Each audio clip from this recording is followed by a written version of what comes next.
Hey, good morning. You're welcome, Dory. I'm just struggling to get for like a week there. I had a good early morning routine, but Winnie is now sleeping completely 100% through the night without potty breaks, and that means she's extra saucy in the morning. So I've been up since 6. I was ready to do devotions at 7, but she was not ready. She was not ready. She was not ready. I've used a um, lint brush at least 47 times this morning. She's tore my sweater. She's yanked out my messy bun once. And now she's laying down. And thank God, she tends to sleep 90% of the morning, midday. Like, she'll play a little, but until like 4 this afternoon, even 5, she'll sleep and play a little and sleep and eat and play a little. But in the mornings, I mean, I have to keep her off kitchen counters. I have to keep her from climbing on end tables. She destroyed the bottom of her house this morning. She's been out 4 times. She's ripped my coat. She's there's toys everywhere. I have to keep her from jumping over the back of the couch because when she does that, it's going to break something on her. She charges at the couch, runs up, and almost jumps over the back. She is just, when she wakes up in the morning, she is wild, which is why I'm looking forward to being able to walk soon so that I can put her on a flippin' leash and go for a walk. And hopefully slow her down because she is psychotic. Literally, Cindy. She's so sweet. Such a little brat at all at the same time in the morning. The rest of the day, she's pretty okay until like 8:30, right before bed. At 8:30, everybody has to brace themselves on the couch because she will run and charge at us and body slam us, and she's 30 pounds, so it's not like it doesn't hurt. She climbs up on my shoulder, she hits my head, yanks at my messy bun. Golly! Yes, the walks will help a lot when we can finally do that. Oy, oy, oy. All right. Job's first joy filled, chipper, happy good morning speech. A response to Zophar. Job 12, 1 through 25. Then Job spoke again. You people really know everything, don't you? And when you die, wisdom will die with you. Well, I know a few things myself, and you're no better than I am. Who doesn't know these things you've been saying? Yet my friends laugh at me, for I call on God and expect an answer. I am a just and blameless man, yet they laugh at me. People who are at ease mock those in trouble. They give a push to people who are stumbling, but robbers are left in peace, and those who provoke God live in safety, though God keeps them in his power. Just ask the animals, and they will teach you. Ask the birds of the sky, and they will tell you. Speak to the earth, and they will instruct you. Let the fish of the sea speak to you, for they all know that my disaster has come from the hand of the Lord. For the life of every living thing is in his hand, and the breath of every human being. The ear tests the words it hears, just as the mouth distinguishes between foods. Wisdom belongs to the aged, and understanding to the old. But true wisdom and power are found in God. Counsel and understanding are his. What he destroys cannot be rebuilt. When he puts someone in prison, there is no escape. If he holds back the rain, the earth becomes a desert. If he releases the waters, they flood the earth. Yes, strength and wisdom are his. Deceivers and deceived are both in his power. He leads counselors away, stripped of good judgment. Wise judges become fools. He removes the royal robes of kings. They are led away with ropes around their waist. He leads priests away, stripped of status. He overthrows those with long years and power. He silenced silences the trusted adviser, and he removes the insight of the elders. He pours disgrace upon princes and disarms the strong. He uncovers mysteries hidden in darkness. He brings light to the deepest gloom. He builds up nations and he destroys them. He expands nations and he abandons them. He strips kings of understanding and leaves them wandering in a pathless wasteland. They grope in the darkness without a light. He makes them stagger like drunkards.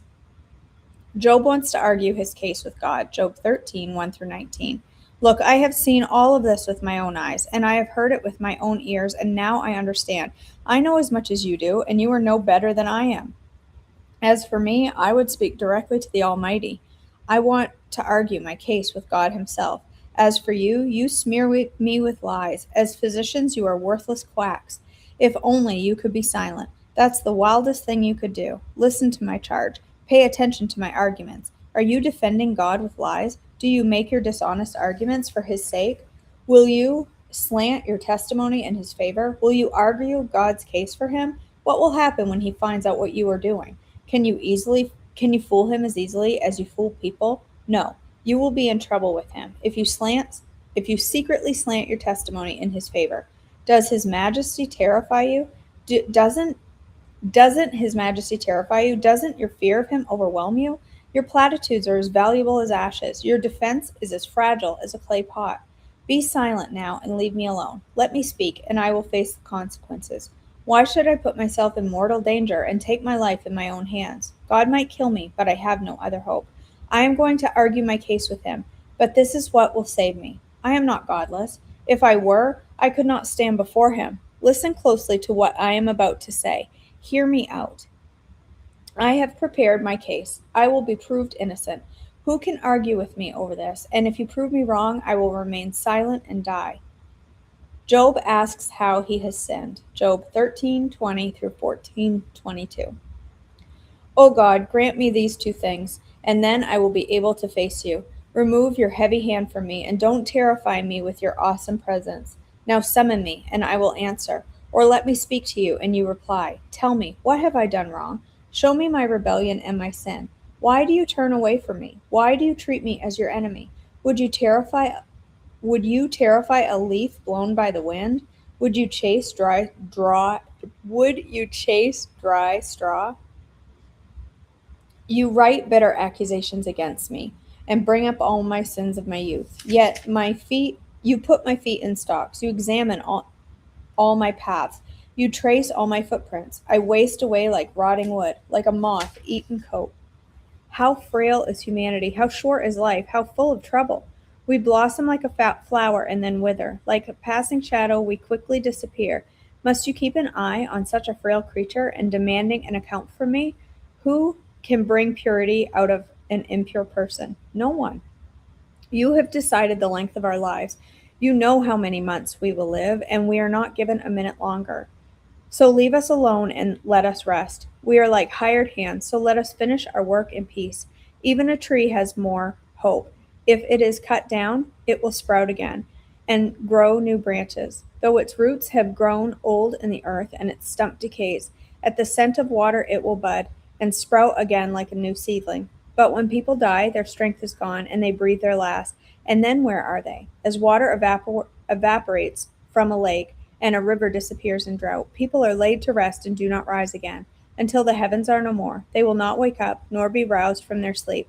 I wish you would hide me in the grave and forget me there until your anger has passed. But mark your calendar to think of me again. Can the dead live again? If so, this would give me hope through all my years of struggle, and I would eagerly wait the release of death. You would call, and I would answer, and you would yearn for me, your handiwork. Then you would guard my steps instead of watching for my sins. My sins would be sealed in a pouch, and you would cover my guilt. But instead, as a mountain falls and crumbles, and as rocks fall from a cliff, as water wears away the stones and floods wash away the soil, so you destroy people's hope. You always overpower them, and then they pass from the scene. You disfigure them in death and send them away. They never know if their children grow up in honor or sink in insignificance. They suffer painfully, and their life is full of trouble. Yay!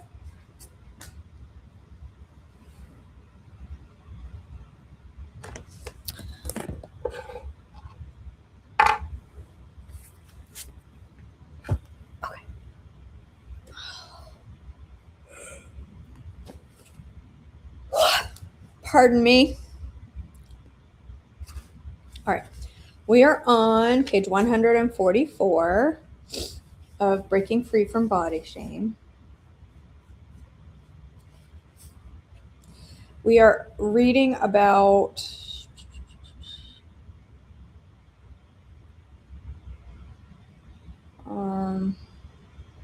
we're digging into the passage from Romans to compare our current reality with the benchmark of worship.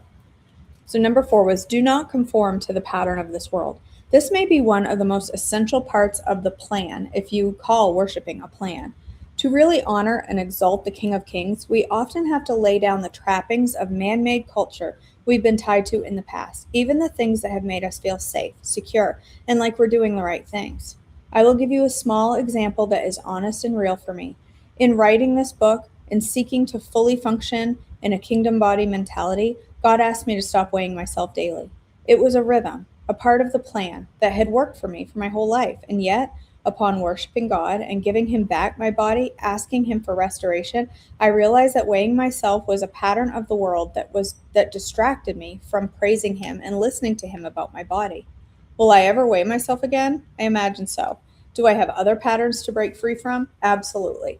Will new patterns arise that I will need to break from in the future? I'd be willing to bet on it. This kind of transformation is an ongoing process. Number 5, be transformed by the renewing of your mind. Let me ask you this. Are you open to God changing your mind? Is God allowed to change your mind, not just once, but in an ongoing process to help you see yourself and the world the way He does? Do you want to think about yourself and others the way God does? Are you willing to work at that, capturing the ideas you have held to, holding them up to His truth, and shifting them so your life can be continually made new? Is God allowed to change your mind about whether or not your body is good? Is God allowed to change your mind about what a good body looks like? Is God allowed to change your mind about what it looks like to actively love and care for your good body? If He's not allowed to change our minds, I'd argue that our connection with Him is not worship. And if it's not worship, we can't experience restoration. And number 6, then you'll see what His perfect will is for you. You'll get to view the plan that's specific to you. Worship is a way forward in regard to loving our bodies, and it's at our fingertips. It's doable for those of us who are in Christ Jesus. I would even venture to say it isn't difficult, because communicating with God is what we were made to do. But while it's not difficult, it isn't simple. Worship is not a one and done situation, and it's also not elementary. To be motivated by His grace and mercy and submit this area of our lives, our bodies, to God out of reverence for Him is not simple. To become more in awe of Him than frustrated with ourselves, to forsake following the culture and allow Him to change our minds, that's not simple. It's going to take supernatural strength. It may also take our whole lives. But what really is our choice? The various paths that culture provides may, at first glance, appear to be helpful, at least towards meeting our physical goals, but they're not healing us. Even when our bodies are changing, our hearts are crying out for freedom and hope. As daughters of God whose souls were made to sing His praise, why not worship as our way? Why not try worship as our way forward? This is what we were made to do. Okay, stop right there.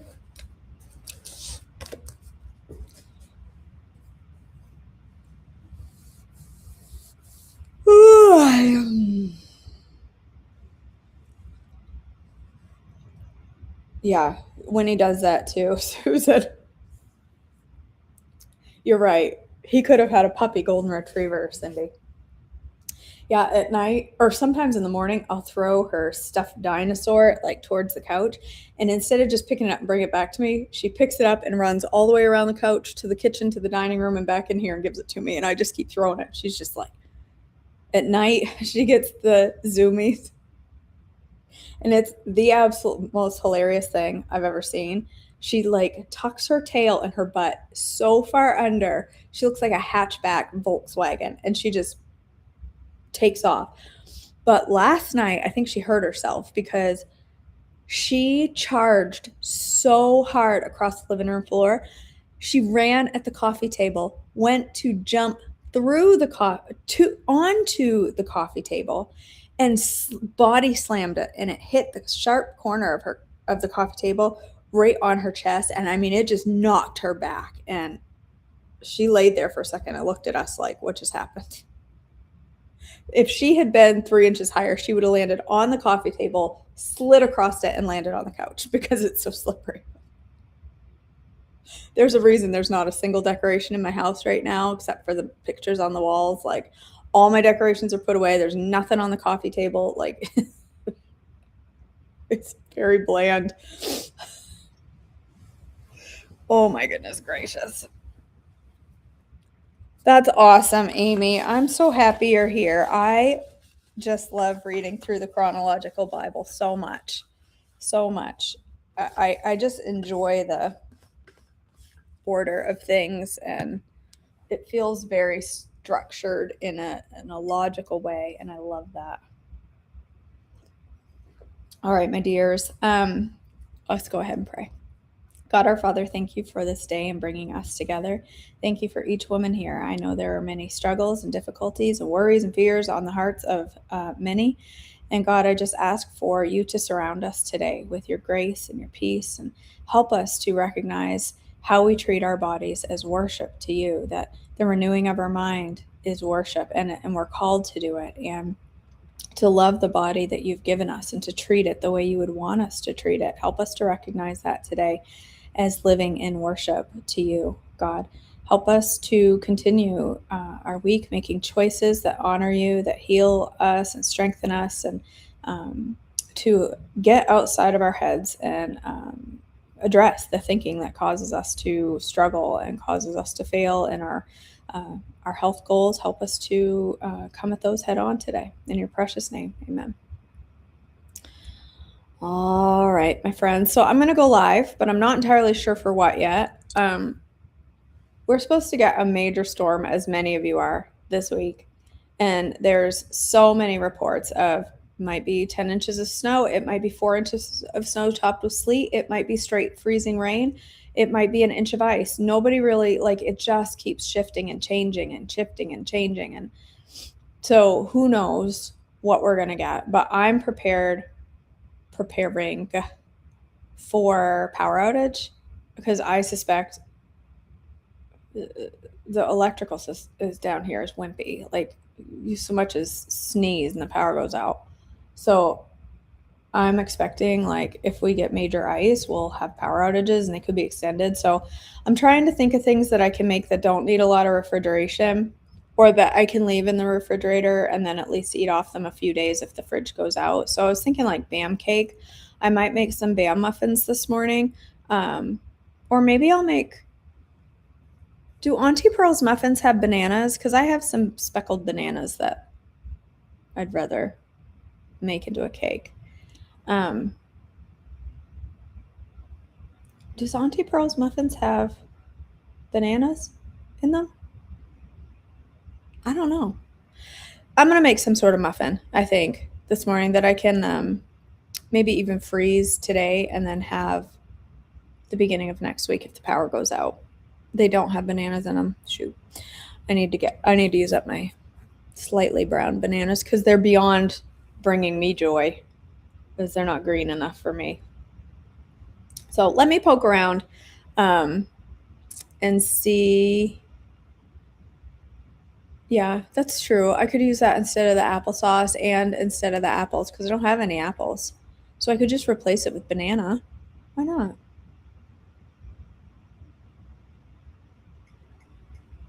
Why not? Let's do that. Let's make Auntie Pearl's muffins with bananas instead of apples, because I don't have any apples anyway. So it's good stuff. I probably don't have half of the other ingredients either, but we can go for it. Let's make Auntie Pearl's muffins this morning. I'm not into chocolate banana that much. I have to be in the mood. They're not a favorite of mine. So it's a good experiment. It'll either work or I'll have more crap to put in the garbage for Friday. Friday's pickup day. One or the other. All right. Winnie is sound asleep. I'm sure she won't be for long. So let's go make breakfast. Give me a few minutes to get my act together, and we will make some Auntie Pearl's muffins together. All right. I love you, girls. I hope you have an awesome Sauce Thursday and go get your movement on. There's no reason to not be moving your butt today. Dog hair, dog hair.